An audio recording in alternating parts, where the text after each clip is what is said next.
Le bel esprit. Oh oui.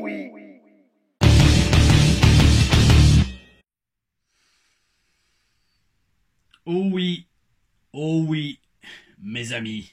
La douche a été prise, SmackDown a été regardé, et la valise est presque bouclée pour le show Héritage Catch professionnel de ce soir à Bolène. Oh oui. Mais avant cela, nous avons la télé-reviews de SmackDown du 20 décembre 2024 et pas 2025. 2025 se rapproche à grands pas, mais en attendant, nous sommes toujours en 2024 et nous avons toujours le bel esprit. Oh oui. Donc comme je vous ai dit, la douche a été prise, d'où la tenue de prêtre de lumière blanche. Oh oui. Non, je rigole, c'est surtout comme ça que je me sèche tout le corps en continuant à faire ce que j'ai à faire. Et ce que j'ai à faire, c'est la review de SmackDown. Oh oui. Un SmackDown, d'ailleurs, qui avait été préenregistré la semaine dernière depuis Hartford dans le Connecticut. Oh oui. Et ça s'est ressenti. Ça s'est ressenti énormément sur cet épisode de SmackDown. Et c'est ce que nous allons voir dans cette hashtag TLReviews. Numéro, je crois bien, 86, il me semble. Nous verrons, je verrai quand je posterai la vidéo après l'avoir tournée, c'est-à-dire dans environ, je pense, une bonne petite demi-heure, sachant qu'après, je vais finir ma valise, je vais manger un bon repas parce que je suis allé à la muscu ce matin, oh oui, en faisant très gaffe à pas me reblesser, d'où vous voyez le petit pansement avec la cicatrice, qui est, d'ailleurs, ça se passe très bien, toute la cicatrisation, il n'y a pas de douleur, oh oui, merci aux énergies, et merci à la personne qui m'a aidé à que ça se passe bien, oh oui. Et bref, tout ça pour dire, donc comme ce SmackDown a été pré-enregistré la semaine dernière, ça s'est vraiment ressenti. Mais ça, on le verra en conclusion. Avant ça, voyons ce qui s'est passé lors de ce show. Et donc, on commence en voyant, alors ça me fait rêver. On voit, les superstars qui arrivent comme d'habitude, et Bianca et Naomi, on voit direct que c'est comme si elles ont tourné la page sur l'épisode Jade Cargill comme si de rien n'était. Au commentaire, on nous dit même Jade Cargill est absente indéfiniment. Franchement, là aussi, ça serait le genre de truc où je serais quand même vraiment très curieux de savoir les vraies raisons de l'absence de Cargill. Est-ce que c'est vraiment parce que l'Office, au bout d'un moment, ils se sont dit, bon, allez, elle commence à être trop naze, il faut vraiment faire quelque chose parce que là, c'est plus possible. Ou alors, est-ce que certains se sont plaints à la fois de son niveau dans le ring et surtout de la paye qu'elle doit avoir? Je sais pas, mes amis. Mais on a tourné la page sur Jade Cargill aussi rapidement que Johnny Gargano a zappé la salle depuis 10 ans. À voir, parce que Johnny Gargano, ça on en a vu, mais on va y revenir plus tard dans le show. Et donc, on commence le show, alors d'abord avec une promo dans le ring, avec la New Bloodline, Solo Sikoa, Jacob Fatu et Tama Tonga. Donc on nous rappelle qu'on va avoir un combat tribal à Raw le 6 janvier quand Raw passe sur Netflix. Si vous n'êtes pas encore au courant, mes amis, alors attendez. Si vous n'êtes pas encore au courant, breaking news, Raw va passer sur Netflix et ça sera le 6 janvier depuis Los Angeles. Parce que ça, on en mange, On en mange à chaque fois, On en mange des clips qui nous annoncent Raw à Los Angeles le 6 janvier quand ça passe sur Netflix et qui fera 3 heures. Oh oui. Et donc dans ce Raw, on verra un combat tribal. Oui, chaque fois je me remets la serviette pour pas que ça montre trop de nudité. On sait jamais, YouTube pourrait être relou. Mais franchement, j'aime... Oh attendez. Oh là là. Je vais me sortir la serviette. Ça va faire une sorte de prêtre égyptien. Oh oui. Du Moyen-Orient. Ouais, très stylé les amis. Oh oui, on teste toujours des nouvelles tenues sur les TLR Reviews. Oh oui. D'ailleurs, en parlant de nouvelles tenues et de vidéos, la TLR Stories numéro 5 a été filmée. Oh oui, elle a été filmée. Elle a pas encore monté, mais franchement, alors là aussi, pareil, ça va être une vidéo. Voilà, que je me souvienne où j'en suis. On est dans le premier segment. Bref, la TLR Stories numéro 5, ça va être une vidéo, franchement. Déjà, tout ce que je dis dedans, vous l'avez jamais entendu nulle part sur Internet, même pas dans des interviews. Je vous décortique et je vous expose la procédure légale et administrative de la signature d'un contrat WWE. Voilà, tout simplement. Elle va faire aller entre 10 et 15 minutes avec le montage final, parce que la tournée ça a pris 20 minutes, mais après en enlevant les pauses, en enlevant les fois où ma langue a fourché, parce que oui, alors là pour les TLR Stories, maintenant je vous l'annonce, là les TLR Reviews c'est de l'impro. Bon oui, j'ai un peu un script vite fait, les notes que j'ai prises sur mon ordi pendant le show, quand je fais les TLR Reviews, mais pour les TLR Stories, grosso modo, je lis un texte que j'ai créé à l'avance pour être sûr que l'histoire est bien racontée, que j'ai dit exactement tous les détails que j'ai besoin de dire et que je veux dire dans les TLR Stories pour que vous viviez un peu le truc avec moi, et puis je la relis plusieurs fois. Le texte, le script, entre guillemets, même si j'aime pas ce terme, parce qu'on dit script, on croit que c'est faux. Non, tout est vrai dans les TLR Stories. Mais je la relis plusieurs fois pour m'assurer qu'il y ait une bonne une bonne histoire et que tous les points soient abordés comme il faut. Et donc voilà, donc elle fera entre 10 et 15 minutes. Je vais essayer de la poster, je pense, très certainement la semaine prochaine. Oh oui, oui, parce qu'en plus, comme elle est courte, le montage, je pense, va être rapide. Et voilà, pareil, je me demande ce que je vais mettre. Est-ce que je vais mettre des copies d'écran, de certains emails, de certains messages? Dites-le moi dans les commentaires. D'ailleurs, dites-le moi si le sujet vous intéresse. Et parce que là, donc, comment se passe la signature d'un contrat WWE, tout simplement, et tout ce qui suit après, avant du premier coup de téléphone que j'ai reçu après mes tryouts à Liverpool, jusqu'à mon départ à Tampa en juillet 2012. Donc ça, c'est grosso modo, ça a été de novembre 2011 jusqu'à juillet 2012. Oh oui, oui. Et bref, donc mes amis, cette TLR Stories viendra sûrement la semaine prochaine. Oh oui, oui. Et donc, avant ça, nous avons la TLR Reviews de SmackDown. Oh oui, oui. SmackDown du 20 décembre 2024. Oh oui, oui, parce que comme j'ai dit, on n'est pas encore en 2025. C'est bizarre, mais en fait, quand j'ai écrivé les notes, j'ai mis 2025. C'est comme si, encore une fois, je me projette déjà en 2025. Donc, alors, on a cette promo dans la ligne entre Solo avec la New Bloodline. Et on va avoir un combat tribal à Raw le 6 janvier. Ça, c'est bon, on l'a vu. Alors, ce qui me fait rêver, c'est que Solo est de plus en plus massif. Solo, il est de plus en plus grosso et bel esprit, bel esprit, bel esprit. Il commence vraiment à avoir un bon physique et encore plus, étant donné qu'il va quand même main eventer Raw le 6 janvier sur Netflix, si vous n'êtes pas encore au courant. Et bref, sa façon de parler d'ailleurs, sa façon de parler en faisant des pauses pour que la foule puisse dire what à la fin de chaque phrase, ça m'a fait délirer. Pourquoi? Parce que à l'époque, quand j'étais manager à NXT, Bill DeMott m'avait fortement conseillé de faire pareil. Il me disait, parce que déjà la foule le faisait naturellement, mais moi j'avais pas encore pris le rythme de parler en faisant des pauses pour que la foule présente ici ce soir à Full Sail University à Orlando puisse dire what comme des gros débiles à la fin de chacune de mes phrases. Et c'est exactement ce que je disais. Voilà, alors en fait, c'est un rythme à prendre, mais c'est faisable. Et donc en fait, j'avais pris ce réflexe sur les conseils de Bill DeMott, qui avait quand même parfois de bons conseils, de parler comme ça, en faisant des pauses et en allant en saccadé pour que la foule puisse dire what, voire quoi. Et d'ailleurs, à un moment, je les avais vendus, j'avais dire what, je leur ai fait what. Il y a une TLR Stories que je sortirai, qui sera sûrement pas monétisée, où je mettrai toutes mes apparitions en manager. Et celle-là, elle va envoyer du pâté. Oh oui, oh oui. Oh oui, oh oui. Je sais pas quand je vais la faire. Parce que je pense dans la TLR Stories, donc la prochaine, ça va être le processus et la procédure de signature d'un contrat de WWE. Après, il va y avoir peut-être comment ont été mis en place mes tryhard impact, analyse de mes tryhard impact, match télévisé. Et après, j'ai pas mal de sujets sur la WWE, genre mes interactions avec Triple H, mes interactions avec Dusty Rhodes, tout ce genre de trucs.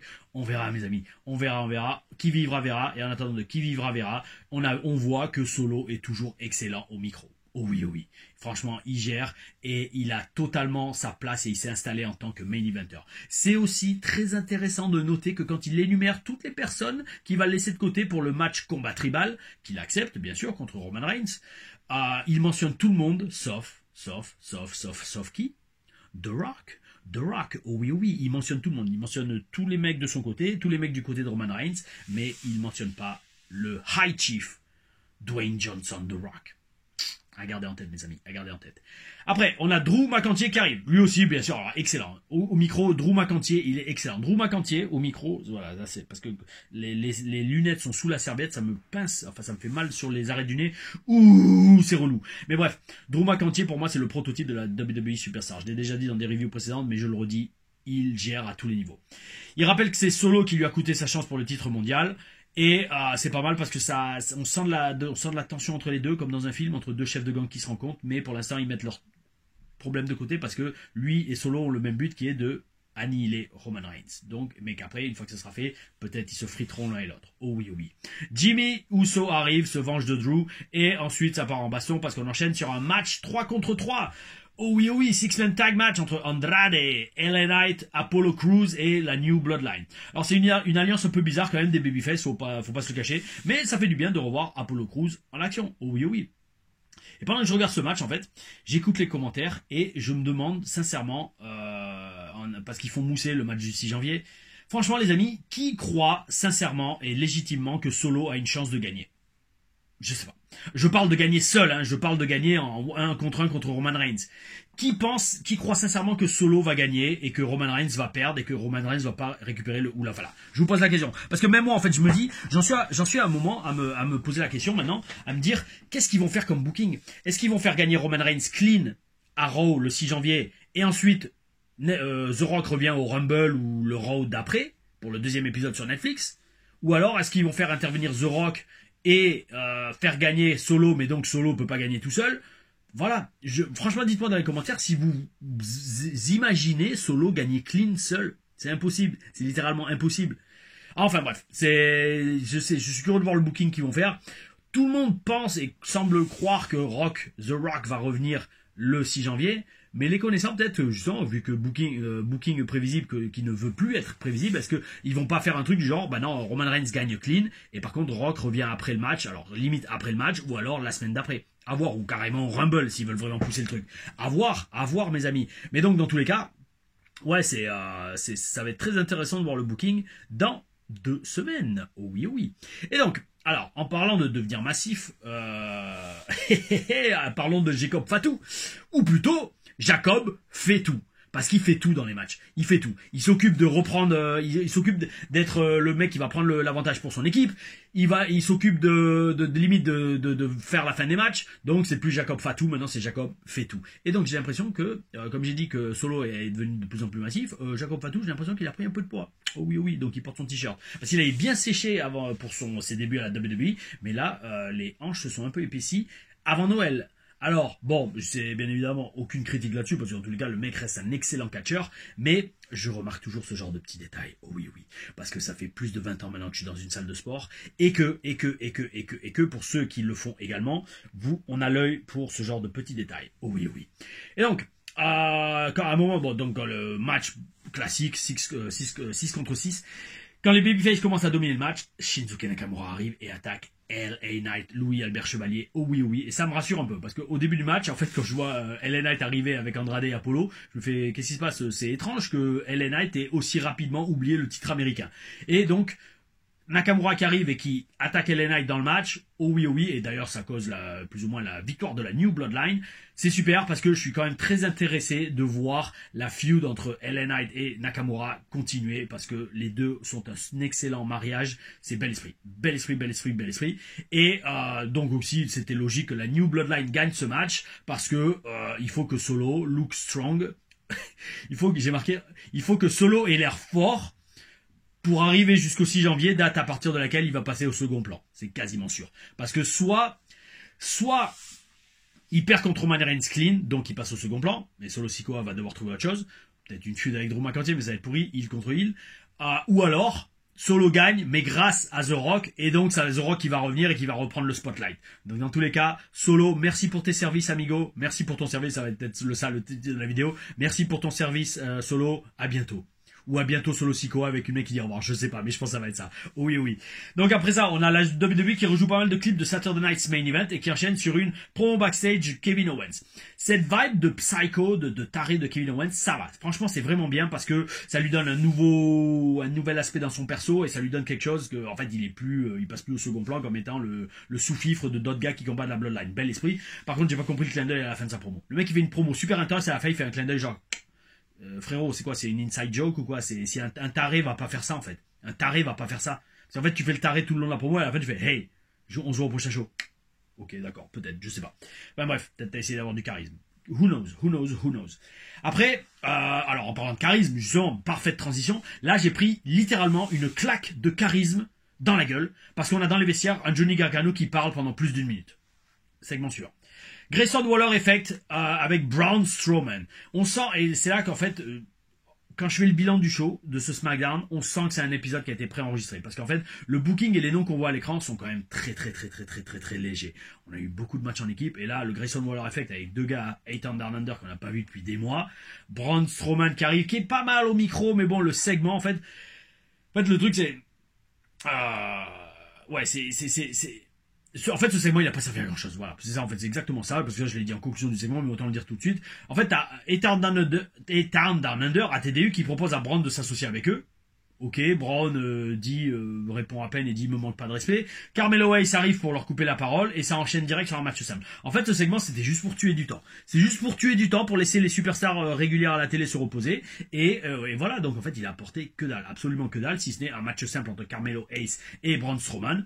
Et ouais, donc voilà, c'est pas que j'ai pas vu l'intérêt de ce truc. En fait, oui, non, j'ai pas vu l'intérêt de ce truc. Il a même pas été divertissant pour un poil. Et c'est triste quand même parce que étant Down Under, Grayson Waller, bon, Austin Theory pas trop. Austin Theory, depuis que Vince McMahon s'est barré, il est aux oubliettes, hein, on ne le voit plus. Alors il est pas autant aux oubliettes que Giovanni Vinci quand même, restons sensés. Mais voilà, on voit que c'était overrated as fuck. Voilà, au moins c'est dit. Et Grayson Waller, le mec a du potentiel, mais alors soit il a de la hit backstage, soit ils attendent, bah, bien sûr que SmackDown passe à 3 heures, mais dommage qu'on le voit pas plus à l'écran. Après, il est pas non plus exceptionnel, c'est pas comme si le mec il a un charisme hors norme. Il est bon au micro, il est pas mauvais dans le ring, il a une bonne petite gueule, mais voilà, c'est pas non plus genre la plus grande superstar qu'on ait jamais vue de tous les temps. Voilà. Qu'est-ce qu'on a eu d'autre sur ce segment? Oui, voilà. Alors, j'allais dire, il faut m'expliquer, justement, en parlant de Grayson Waller, il faut m'expliquer c'est quoi sa coupe de cheveux. Le mec, il met même pas de gel, et il se coiffe même pas. Expliquez-moi, les gars. Est-ce qu'il est en mode, genre, je m'en bats tellement les steaks de mon booking que je viens comme ça pour lancer un message inconsciemment ou subliminalement? Je sais pas, frérot, mais fuck, t'es à la télé, gros, fais quelque chose. Mets du gel, je sais pas. Enfin, bref.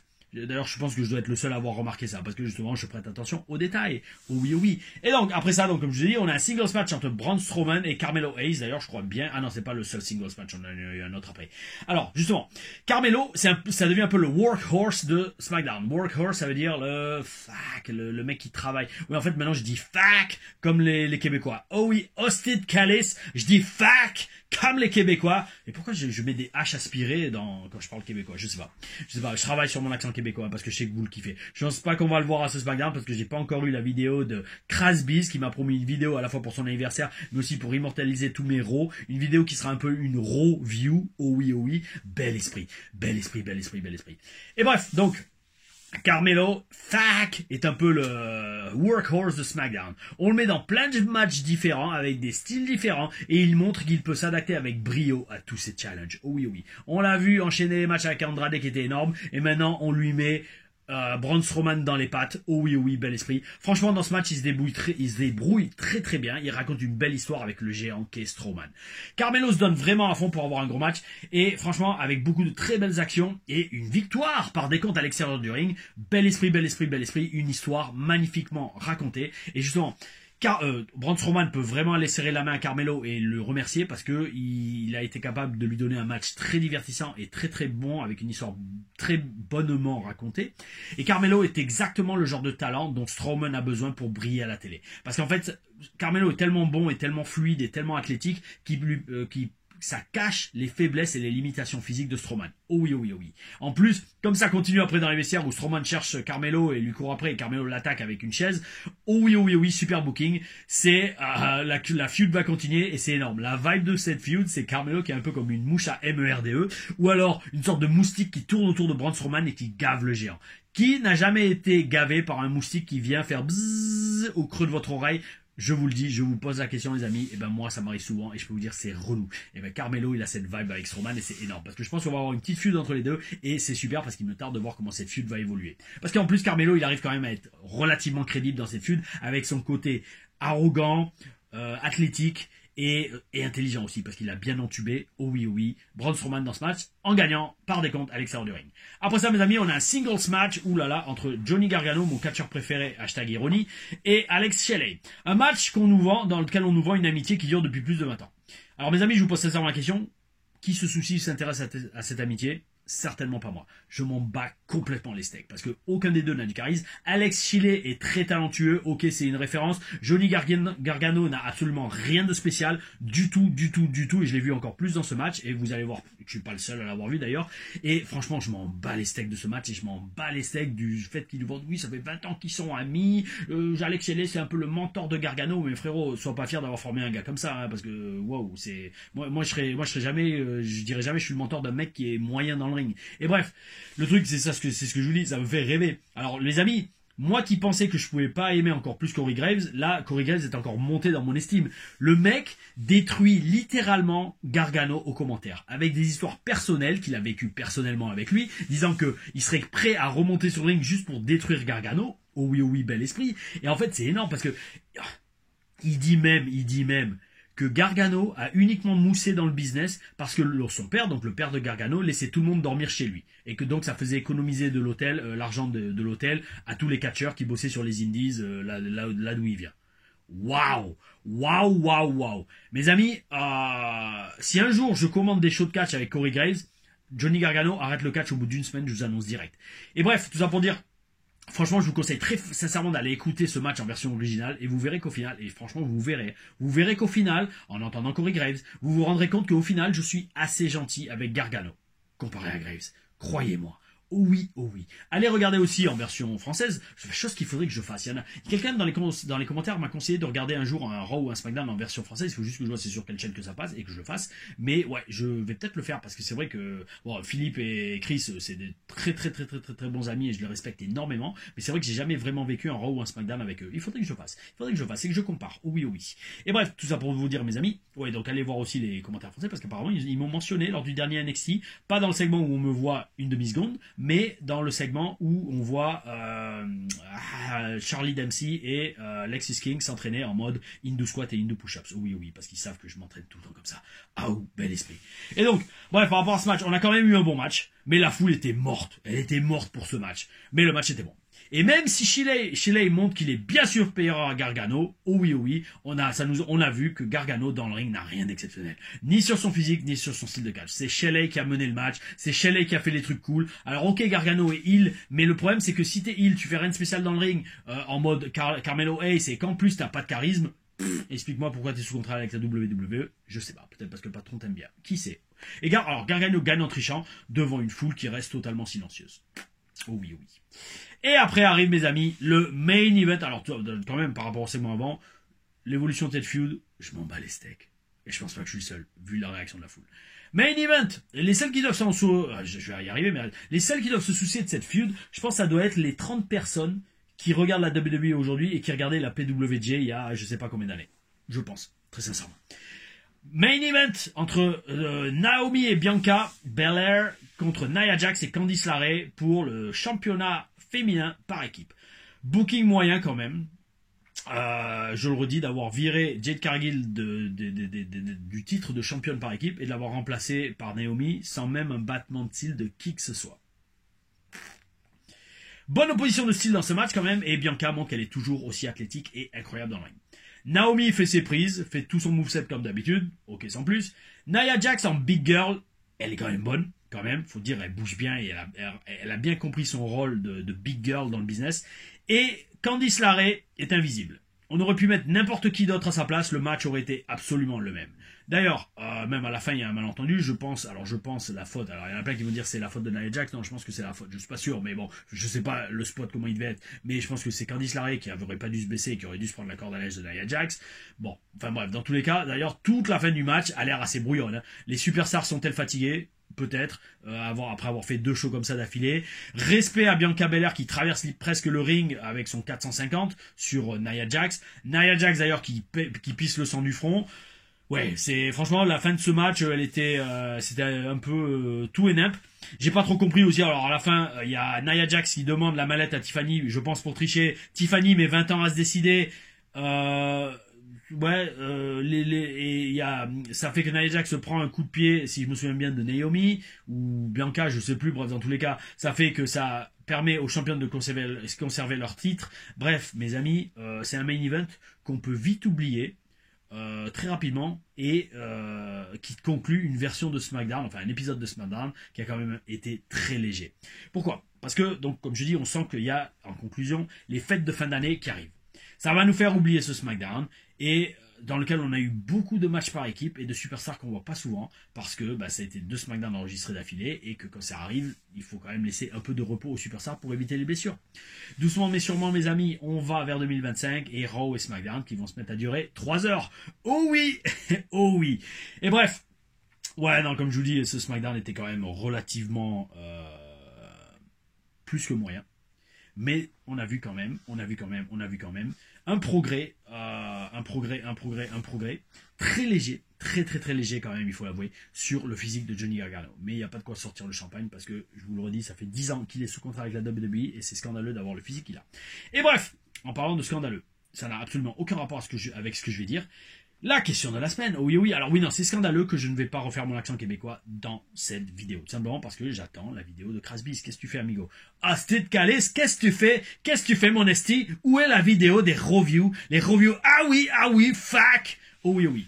Donc, en attendant, questions et commentaires de Gildas Dias, 8642, un habitué des commentaires, qui me dit: tu m'as fait rêver pendant l'épisode 25 de Rix, ta promo, alors tu me dis ta promotion, mais en fait c'est ta promo, parce que promo c'est pas le diminutif de promotion, c'est promo. Parce que promo c'est genre, à la base c'est quelque chose pour promouvoir un segment ou un combat. Donc ta promo pour ton match de Vadok, c'était incroyable, le sens de la punchline, c'est vrai, il était pas mal. D'ailleurs la vidéo a bien moussé sur TikTok. Magnifique review, et pas review. Pour faire tes promos, t'inspires-tu du cinéma? Si oui, quelles sont tes références cinématographiques qui te donnent des idées lors d'une promo? Et pas promotion, encore une fois. Alors, pour te répondre très clairement, non, absolument pas. Je me sers vraiment pas du cinéma comme inspiration pour les promos. Je vais répondre doublement à ta question. En fait, le ciné, moi, ça m'aide pour développer un personnage. Pour développer un personnage, pour créer un personnage aussi bien dans son look que dans sa psychologie. Parce que c'est important, la psychologie du personnage. Si vous avez un personnage avec une bonne psychologie, bah vous n'avez pas capté c'est quoi votre perso. Et ça, c'est de la MERDE. C'est ce que je dis beaucoup d'ailleurs aux jeunes quand on monte des matchs. Je fais: c'est quoi ton personnage? Ouais, je fais ci, je fais ça. Non, mais pourquoi il fait ça? Pourquoi il fait ça? D'où il vient? Où il a grandi? Qu'est-ce qui a fait qu'il est devenu comme il est? Et ça, c'est très important. C'est ce que nous disaient les writers, c'est ce que nous disait Dusty. Et je vous réserve une TLR Stories un jour qui sera comment développer un personnage dans le catch, et tout simplement comme je le faisais à la WWE. Et vous verrez, je vous mettrai des exemples de vidéos promo que j'ai faites soit à la WWE, soit récemment. Et vous allez halluciner de voir à quel point je peux rentrer en profondeur. Comment je peux rentrer en profondeur dans le développement de personnage et pas ailleurs, mes amis. Hein? N'est-ce pas, Crasbis, hein? N'est pas les idées déplacées? Oui, oui. Et ouais, donc, c'était à la story, je vous la réserve. Et donc, non, je me sers du ciné donc pour développer un personnage. Pour ce qui est des promos, je parle in-ring, construction de promo. Là, non, je me base tout simplement sur comment raconter une histoire et comment partir d'un endroit pour arriver là où je veux arriver, notamment dans les émotions et dans la psychologie de la foule. C'est ça l'important. C'est comme un match de catch. Une promo et un match de catch, c'est pareil. Il y a un début, il y a un milieu, il y a une fin. Et donc, parti de là, on part d'un endroit où la foule est dans une certaine situation émotionnelle et psychologique, pas physique, parce qu'elle reste assise lors d'un show, la foule, au même endroit, mais c'est surtout les émotions et la psychologie et la situation intellectuelle d'une foule. Moi, je me place à l'endroit où elle est au début de la promo et je me dis, ok, qu'est-ce que je veux, où est-ce que je veux qu'elle soit à la fin de ma promo? Et parti de là, je commence à construire ma promo. Alors, presque pas en partant de la fin, mais avec les différentes étapes, début, milieu, fin. Et donc, il y a toute une structure à avoir, il y a toute une certaine psychologie, il y a quelques petites règles à respecter en promo, les pauses également, le rythme. Ça, les pauses et le rythme, je le prévois pas. Maintenant, j'ai assez d'expérience et de talent pour sentir ça en direct. Je veux dire, je sais ce que je veux dire. Alors maintenant, j'apprends plus trop du par cœur. Je fais plus trop du par cœur dans mes promos. À une époque, oui, je le faisais, notamment à WWE au début.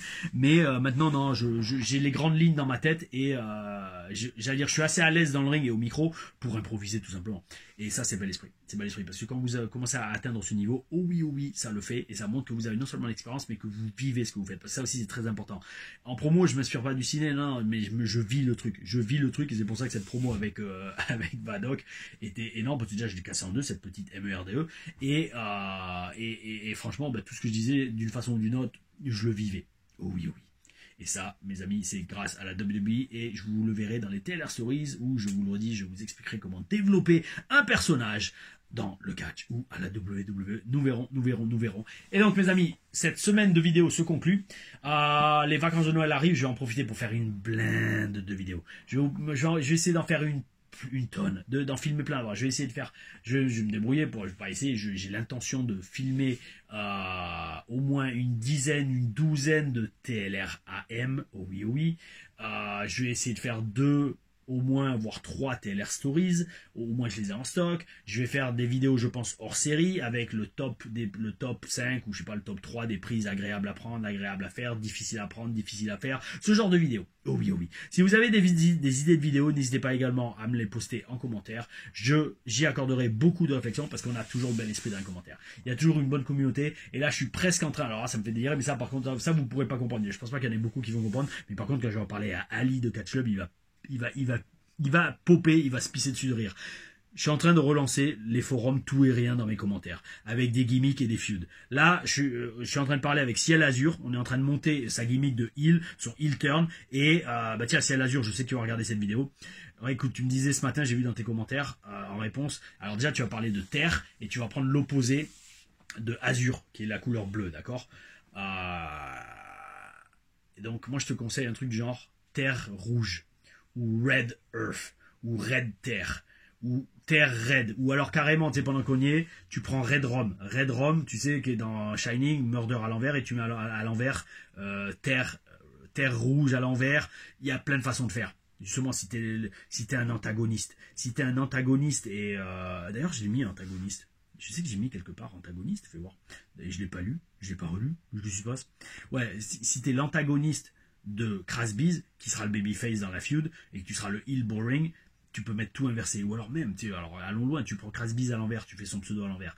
À voir. Bref, dans tous les cas, on est en train de lancer la fédération des feuds à travers les commentaires, uniquement sur la chaîne Tom Larufa, parce que c'est le renouveau des forums tout et rien qu'il y avait à l'époque sur les sites de catch. Ça, il va. Dites-moi dans les commentaires. Voilà, allez, faites-moi rêver. Dites-moi si dans les commentaires il y en a qui étaient présents sur les forums tout et rien de Wrestling Live ou de Catch Express à l'époque. Et je vous parle de ça, les amis, c'était il y a 25 ans. 25 ans. Alors donc je pense pas. Mais je vous le dis quand même. Oh oui, oh oui. Mes amis, je vous dis aussi de garder le bel esprit. J'essaie juste de revoir où j'ai mis protagoniste et antagoniste dans ce. Ouais, c'est ça. Voilà, c'est ça.